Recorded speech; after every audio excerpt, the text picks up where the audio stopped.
Le dîner de la mode, en faveur du SIDAction, s'est tenu au Palais de Tokyo, ce jeudi 25 janvier. Et beaucoup de stars ont misé sur un total look noir pour l'occasion. La suite après la publicité, c'était l'une des rendez-vous de la Fashion Week parisienne quasi immanquable. Alors que la semaine de la haute couture parisienne bat son plein depuis le 22 janvier dernier, ce jeudi 25 janvier rendez-vous était donné au Palais de Tokyo pour le dîner de la mode au profit du SIDAction. La collecte de fonds qui clôture la Fashion Week chaque année permet de financer la recherche pour trouver un vaccin contre le sida.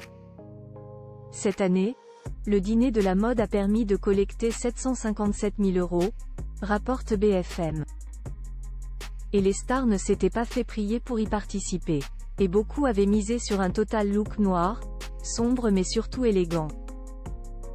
La superbe Mélanie Laurent, les cheveux plaqués au gel, avait misé sur cette tendance intemporelle, comme Isabelle Huppert, en cuir.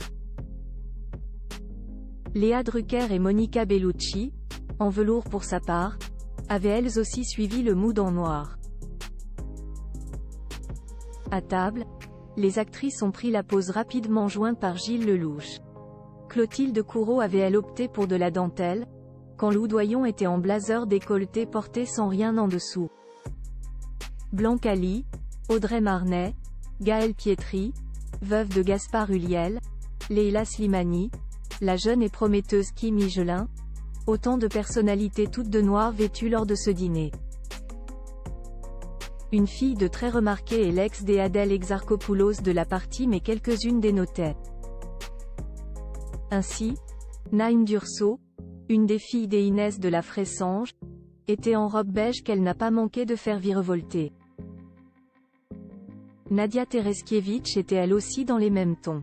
Quand Daphné Burki, qui a du mal à passer inaperçue, avait misé sur un ensemble tailleur noir et blanc à carreaux. Amanda Lear, elle, est apparue portant une veste bleue à sequins. Enfin Léa et lui étaient en rouge. Gilles Lellouche était très décontracté et surtout venu sans madame. La maman de son fils, Jules, Alizée Guinochet, n'était pas présente.